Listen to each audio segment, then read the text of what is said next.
നമസ്കാരം. കേരളത്തിലും മഹാസഖ്യം. ഇടതുപക്ഷത്തിനെതിരെ മഹാസഖ്യത്തിന് അണിയറയിൽ നീക്കം. കേരളത്തിൽ ഇടതുപക്ഷത്തിന്റെ സമ്പൂർണ്ണ പരാജയം ഉറപ്പുവരുത്താൻ ലോക്സഭാ തിരഞ്ഞെടുപ്പിൽ അപ്രഖ്യാപിത കോലി-BN സഖ്യം വരാൻ സാധ്യത. 1991 പോലെ പ്രകടമായ ഒരു സഖ്യമുണ്ടാവില്ലെങ്കിലും അണിയറയിൽ ചുവപ്പ് രാഷ്ട്രീയത്തെ തുടച്ചു നീക്കാൻ സർവ്വ കമ്മ്യൂണിസ്റ്റ് വിരുദ്ധരും സംഘടിക്കാനുള്ള ഒരുക്കത്തിലാണ്.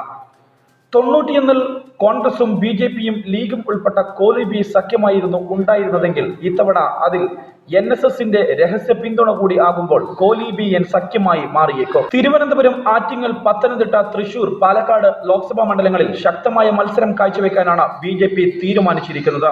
അട്ടിമറി വിജയത്തിന് പൊതുസമ്മതനായ അപ്രതീക്ഷിത സ്ഥാനാർത്ഥികളെയും ഈ മണ്ഡലങ്ങളിലേക്ക് പരിഗണിക്കുന്നുണ്ട്.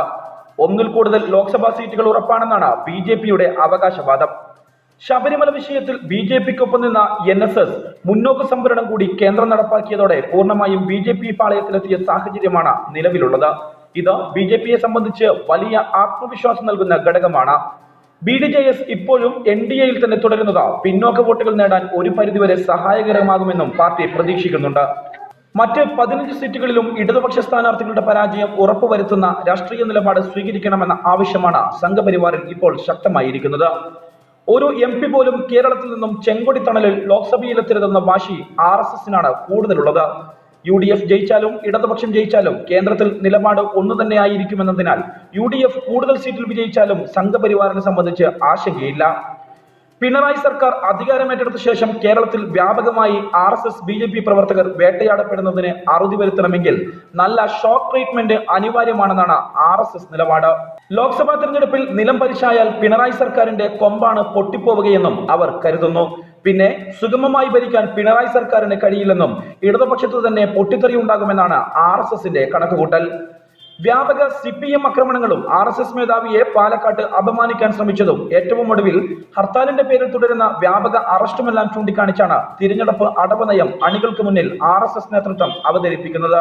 ശബരിമലയിലെ യുവതീ പ്രവേശനത്തിലൂടെ ഹിന്ദു സമുദായത്തിനെതിരായ യുദ്ധപ്രഖ്യാപനമാണ് സർക്കാർ നടത്തിയതെന്നും തിരിച്ചടിക്കേണ്ടത് അനിവാര്യമാണെന്ന് കൂടി ഓർമ്മപ്പെടുത്തുന്നതും ഇതേ അജണ്ട മുൻനിർത്തി തന്നെയാണ്.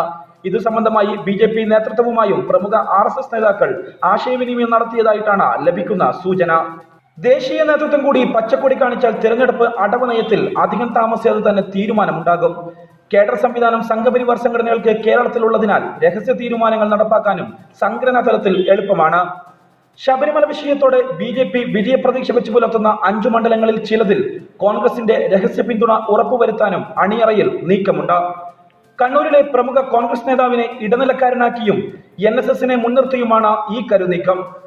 ശശി തരൂരിന്റെ മണ്ഡലമായ തിരുവനന്തപുരത്ത് മറ്റൊരു പാർട്ടിയുടെയും പിന്തുണ ഇല്ലാതെ തന്നെ വിജയമുറപ്പിക്കാൻ കഴിയുമെന്ന് BJP RSS നേതാക്കൾ കരുതുന്നു. കഴിഞ്ഞ ലോക്സഭാ തിരഞ്ഞെടുപ്പിൽ 2,81,818 വോട്ടുകൾ ഇവിടെ നിന്നും O രാജഗോപാൽ നേടിയിരുന്നു. ഈ മണ്ഡലത്തിന് പുറമെ BJP പ്രതീക്ഷ പുലർത്തുന്ന പത്തനംതിട്ടയിലും കോൺഗ്രസ് ആണ് നിലവിൽ വിജയിച്ചിരിക്കുന്നത്. Pathanamthitta MP Anto Antony A ഗ്രൂപ്പുകാരനായതിനാൽ I വിഭാഗത്തിന്റെ പിന്തുണ തേടാനും നീക്കമുണ്ട്. NSS നേതൃത്വവുമായി വളരെ അടുത്ത ബന്ധം പുലർത്തുന്ന പ്രതിപക്ഷ നേതാവ് രമേശ് ചെന്നിത്തല, ആലപ്പുഴ MP KC വേണുഗോപാൽ എന്നിവരെ ഇതിനായി സ്വാധീനിക്കാനാണ് ശ്രമം. വീണ്ടും ജനവിധി തേടാനൊരുങ്ങുന്ന KC വേണുഗോപാലിന് NSS പിന്തുണ അനിവാര്യമായതിനാൽ കൊടുക്കൽ വാങ്ങലിനുള്ള സാധ്യതയും പാളയത്തിലെ പാരവയ്പിനും സാധ്യത വളരെ കൂടുതലാണ്. ആറ്റിങ്ങൽ, തൃശൂർ, പാലക്കാട് മണ്ഡലങ്ങൾ ഇടതുപക്ഷത്തു നിന്നും പിടിച്ചെടുക്കുന്നതിനും UDF വോട്ടുകൾ BJPയെ സംബന്ധിച്ച് അനിവാര്യമാണ്.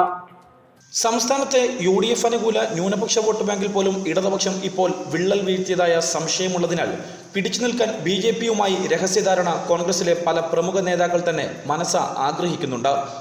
പ്രത്യേകിച്ച് UPയെ വീണ്ടും അധികാരത്തിൽ വന്നാൽ കേന്ദ്രമന്ത്രിമാരാകാൻ കുപ്പായം തുന്നിയവർക്കാണ് ഇക്കാര്യത്തിൽ അമിത താല്പര്യം. അതേസമയം ധാരണ സംബന്ധിച്ച് ചെറിയ ഒരു സൂചനയെങ്കിലും പുറത്തായാൽ ന്യൂനപക്ഷ വിഭാഗം ഒന്നടങ്കം എതിരാകുമെന്ന കാര്യത്തിൽ ഇവർക്കിടയിൽ തന്നെ ആശങ്കയുമുണ്ട്. ലോക്സഭാ തിരഞ്ഞെടുപ്പിൽ കൂടി ഇടതുപക്ഷ മുന്നേറ്റം നടത്തിയാൽ പിന്നെ UDF സംവിധാനം തന്നെ പിരിച്ചു വീഴേണ്ടി വരുമെന്ന ഭയം മുസ്ലിം ലീഗിനുമുണ്ട്. പ്രതിപക്ഷ നേതാവ് രമേശ് ചെന്നിത്തലയെ സംബന്ധിച്ചാകട്ടെ ലോക്സഭാ തിരഞ്ഞെടുപ്പിൽ മുന്നണിക്ക് തിരിച്ചടി നേരിട്ടാൽ രാഷ്ട്രീയത്തിലെ നിലനിൽപ്പ് തന്നെ അവതാളത്തിലാകും. പ്രതിപക്ഷ നേതൃസ്ഥാനവും തെറിക്കും. ഭരണ തുടർച്ച ആഗ്രഹിക്കുന്ന പിണറായി സർക്കാരിനെ സംബന്ധിച്ച് ഇത്തരമൊരു വിധിയെഴുത്ത് വലിയ ആത്മവിശ്വാസം നൽകുന്നതുമാകും. കേരള രാഷ്ട്രീയം തിളച്ചുമറിയുന്ന ഈ സാഹചര്യത്തിൽ പ്രതിപക്ഷത്തിന്റെ നിലനിൽപ്പ് തന്നെ അപകടത്തിലാക്കുന്ന അവസ്ഥ ഒഴിവാക്കാനാണ് അണിയറയിൽ പരസ്പര ധാരണകൾക്കായുള്ള ചർച്ചകൾക്ക് ചൂടുപിടിച്ചിരിക്കുന്നത്. സംഘപരിവാർ വോട്ട് വേണ്ടെന്ന് പരസ്യമായി ഇനി UDF നേതാക്കൾ പറഞ്ഞാലും ഒരു ധാരണയും ഉണ്ടായില്ലെങ്കിൽ പോലും ഇടതു പരാജയം ഉറപ്പുവരുത്തുമെന്നാണ് RSS കേന്ദ്രങ്ങൾ അവകാശപ്പെടുന്നത്. 2016 നിയമസഭാ തിരഞ്ഞെടുപ്പിൽ 43.42% വോട്ട് നേടിയാണ് ഇടതുപക്ഷം സംസ്ഥാന ഭരണം പിടിച്ചിരുന്നത്. 15% 0.2% അന്ന് BJP നേടിയ വോട്ടിംഗ് ശതമാനം. UDFനാകട്ടെ 38.08% വോട്ടാണ് ലഭിച്ചത്. നിയമസഭാ തെരഞ്ഞെടുപ്പിന്റെ വോട്ടിംഗ് നിലവാരമല്ല ലോക്സഭാ തെരഞ്ഞെടുപ്പിൽ ഉണ്ടാകുക എന്ന കണക്കുകൂട്ടലിലാണ് UDFും BJPയും കരുക്കൾ നീക്കുന്നത്. കേരളത്തിൽ മാറിയ രാഷ്ട്രീയ സാഹചര്യത്തിൽ തീർച്ചയായിട്ടും കോലീബിയൻ സഖ്യത്തിനുള്ള വലിയ സാധ്യത തന്നെയാണ് കേരളത്തിലെ രാഷ്ട്രീയ നിരീക്ഷകർ ചൂണ്ടിക്കാണിക്കുന്നത്. മാത്രമല്ല അടുത്ത് പല പഞ്ചായത്തിലും PC ജോർജിന്റെ പൂഞ്ഞാറടക്കമുള്ള പല പഞ്ചായത്തിലും CPMനെതിരെ UDFും BJPയും ഒന്നിച്ചു ചേർന്ന് CPMനെ പരാജയപ്പെടുത്തിയതും കേരളം കാണാൻ ഇടയായി. ഇത്തരത്തിൽ ഈ വരുന്ന ലോക്സഭയിൽ തീർച്ചയായിട്ടും കോലീബിയൻ സഖ്യത്തിനുള്ള ഒരു സാധ്യത തള്ളിക്കളയാനാവില്ല എന്നാണ് രാഷ്ട്രീയ നിരീക്ഷകരും ചൂണ്ടിക്കാട്ടുന്നത്. News desk national news.